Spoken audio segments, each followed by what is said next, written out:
back. Vegan Live Fit, where looking good can save the earth. This is Corinne Sutton, and today we're going to talk about 5 easy steps to get your family members or friends to go vegan.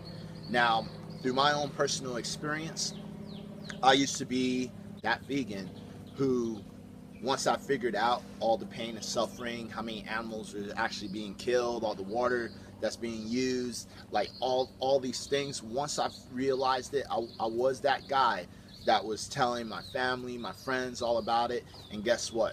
No one really cared. Yeah, everyone thought I was crazy and a whole bunch of stuff. So with that said, I have 5 easy steps. Number 1 is just do you. I realized that when you just focus on yourself and you're not focusing on individuals specifically who eat meat, you know, and you're just worrying about yourself, you're focused on you're doing you, just doing you. You're worrying about what you're doing to prevent all the pain, all the suffering, what you're doing to help the environment, what you're actually consuming. When you focus on yourself, other people will follow. Because here's the thing, when people are hating, that means you're doing something right. I think like Kanye West or something said that, you know, and it's really true. It's really, really true, because when you're doing something right, it doesn't matter. People are going to hate, or they're going to see you as a prime example, you know. So like with me, all I did was just focus on myself. I just started doing more research for myself. I started eating the right corrective foods for myself. I started being vegan for myself. Yeah, so I didn't worry about other people. Number 2, be a prime example. Now, this kind of follows the same line of doing you. Here's the thing. There's vegans out there that's doing great things, being vegan, eating all plant-based, but they're hooked on the Oreos, they're hooked on all the junk food, they're hooked on the chips, the ice cream, everything. They're hooked on still the snacks. This is what we call what? Junk food vegan, you know what I'm saying? If you're living that lifestyle, you know, being vegan, number 1, is great. It's great. You're saving animals, and you're probably thinking, well, it's my life, you know, I'm doing what I'm doing because I might be affecting my life, but I'm not affecting anyone else's. And that's perfectly fine. But here's the thing.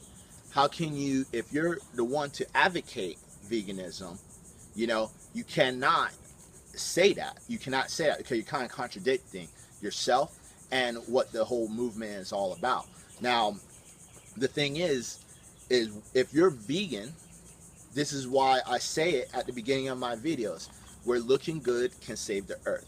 Because if you don't look good, if you're not, and looking good doesn't mean like just physically or sexy or attractive. Looking good means being healthy, you know, being fit, taking care of your body because you love yourself, you know, consuming and eating the right proper nutrients for your body, you know, so your body can function well. If you're out of shape, that means you don't really love yourself. You know, and that's the truth. You don't love yourself. I love myself. That's why I do the things that I do to take care of myself. You know, because if I'm not in shape, guess what? I'm not going to be able to do the things that I love. I'm going to also inflict pain and suffering regardless of what I'm eating. If I'm eating junk food, I'm still inflicting pain and suffering within myself. You know, so being healthy, exercising, eating the right foods. You want to be that prime example. How can you be a prime example and try to preach veganism to other people and you're out of shape? Here's the statistics. 80% of all Americans is either overweight or obese. So if you're vegan and you fall within those statistics, guess what? Whatever it comes out of your mouth is going to fall in the same perspective as any trend that's out there, any trend diet, like the paleo, like the caveman diet, pescatarian diet, the Miami beach diet, like cabbage diet. It's just going to fall right into those trends. So people are not going to really listen to you, or you're not even going to have any type of accountability. When I go to the gym, I wear my vegan shirt. I lift weights. I have muscles. I keep my body fat percentage low. I try to look as best as possible, so when other people see me, they don't have any excuse of why they shouldn't go on a vegan diet, and it breaks the myths of any type of misconceptions of being on a vegan diet. You know, if you look better than a guy right next to you, you know, and you not just look better but feel better, you know, people see that. People see those things. You know, people can feel the energy when someone is just very excited and happy and eccentric about themselves. You know, they can see the peacefulness, they can see the happiness. So just doing that will help you out. Number 3, family gatherings. Now, family gatherings is like having dinners or social events at your house. You know, just doing this can definitely help, and it can definitely help your family members or friends to transition into a vegan lifestyle. Now, the reason I say this is because now you're making the food. Now, I always say this: don't just make like super healthy dishes, like raw dishes. I think it takes a while for vegans to get. I mean, it took me a while just to get to like the raw vegan food restaurants, you know, because when I was eating meat, you know, our taste buds are so used to eating high saturated fat, high sodium, high cholesterol. You know, all these flavors are very overindulged. Yeah, so we're used to eating things that super indulge of those things. So when we're on a more vegan diet, it kind of, we have to let our body readjust to lower level flavors, you know. So with that said, when you're doing a family gathering, right, just make food that's close to meat. You have things like Gardein, Boca, Morningstar, Beyond Meat. These are all things that they're meat replacement, and these are all things that's very similar to the actual meat products that your family or friends will eat.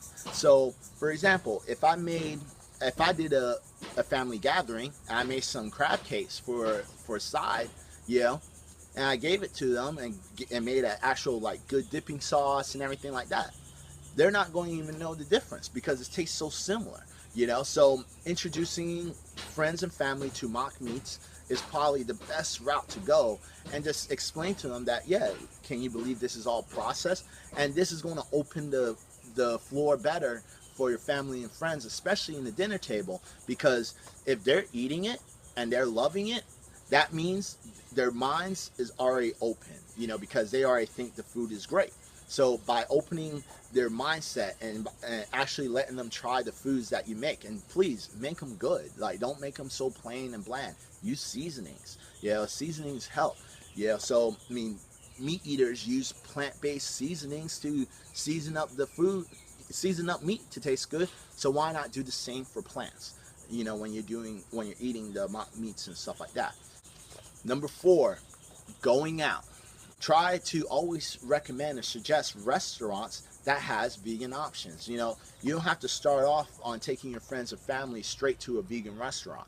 You know, you can start off with regular places like Italian, Mexican, Asian places where they serve vegan options, you know, and let your family see you order it. You don't have to force them to order something that they don't want. If they order, like, let's say you go to an Italian restaurant, you know, and they ordered meatballs and spaghetti, let them. What you're going to do is order the pasta with marinara sauce. It's all vegan, right? So once they see you eating that marinara and pasta, you know, your family members and friends are going to see that, hey, you're not this angry vegan. You know, you can still chill, you can still hang out, and then they're going to also see that being vegan, because a lot of meat eaters, and also, yeah, a lot of meat eaters believe that once you go vegan, that's all it is just eating salad. You know, so this shows your meat eater friends and family that, yo, we can still go to Taco Bell, we can still go to Chipotle, we can still go to this Italian restaurant or this Asian place or whatever. Yo, we can still go to the same places where we love to eat and still be able to have that vegan option. Number 5, don't exclude yourself. Excluding yourself is one of the worst things you can do. If you exclude yourself, then no one's not going to know anything about veganism. They're not going to learn from you. They're not going to see anything from you. So, I mean, by excluding yourself, it's just going to show them and prove them that, hey, when you're vegan, you're some weird freak that likes being by yourself. You know, you definitely don't want to do that. Or just, you know, migrate to just a pure vegan community. You don't want to do that either.